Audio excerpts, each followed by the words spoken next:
इन्हीं मसीह विरोधी वातावरण के बीच में कलीसिया जो है पिछले 2000 सालों से पनप रही है। कलीसिया की स्थापना हुई, कलीसिया के लिए सुसमाचार का बीज डाला गया और कलीसिया जो है वो निरंतर बढ़ती रही है। आज वर्तमान समय में जब हम भारतीय परिस्थितियों में देखते हैं तो जो एंटी कन्वर्जन लॉ बिल्स है, जो भी अमेंडमेंट्स है, इन बातों को हम देख रहे हैं, तो वाकई क्या ये घबराने की जरूरत है? मैं ऐसे मानता हूँ कि ये सारी बातें हमें ये दर्शाती हैं कि बाइबल के समय से जब भी परमेश्वर के लोगों के खिलाफ कोई भी प्रकार के ऐसे बिल्स या अमेंडमेंट्स, लॉज जो भी कुछ लाए गए, वे बातें परमेश्वर के लोगों के लिए कभी भी हानिकारक साबित नहीं हुई है। हाँ, परमेश्वर के सेवकों ने, बहुत सारे सेवकों ने अपनी जान को खोया, बहुत सारे कलीसिया को प्रताड़ित किया गया, लेकिन परमेश्वर का जो मिशन है वो निरंतर रहा।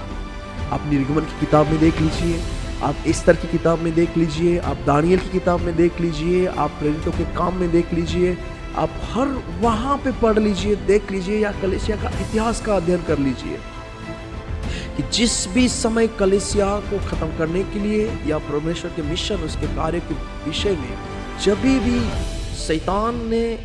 शैतान ने उन शासकों का इस्तेमाल किया है ताकि कलीसिया का कार्य आगे ना बढ़े, और उसी समय कलीसिया अच्छे से बढ़ी है। और मुझे लगता है कि इन्हीं परिस्थितियों में परमेश्वर ने अपनी सामर्थ्य को दर्शाया है। परमेश्वर ने स्पष्ट किया है कि वो क्या करना चाहता है। इसलिए भय, डर, इसका माहौल कभी भी कलीसिया के लिए नहीं है। ये उन लोगों के लिए आनंद की बात हो सकती है कि हमने एंटी कन्वर्जन बिल पास कर दिया, चलो अब ये होगा वो होगा, पर ऐसा पिछले कलीसिया के इतिहास के 2000 सालों में कभी भी नहीं हुआ है। हजारों सेवकों की जान ले ली गई है, लाखों को जेल में डाल दिया गया है, लेकिन कलीसिया का कार्य निरंतर बढ़ा है क्योंकि वो परमेश्वर का मिशन है। और ये एक आत्मिक युद्ध है जिसमें परमेश्वर कलीसिया के द्वारा अंधकार की उस सारी अधिकारों को चुनौती दे के रखी है।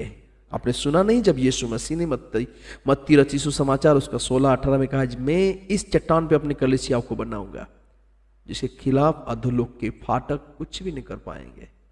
और इसलिए प्रियो, ये बड़ा एक आनंद का समय है कि इस वर्तमान समय में परमेश्वर कलीसिया के द्वारा कुछ अद्भुत करने जा रहे हैं।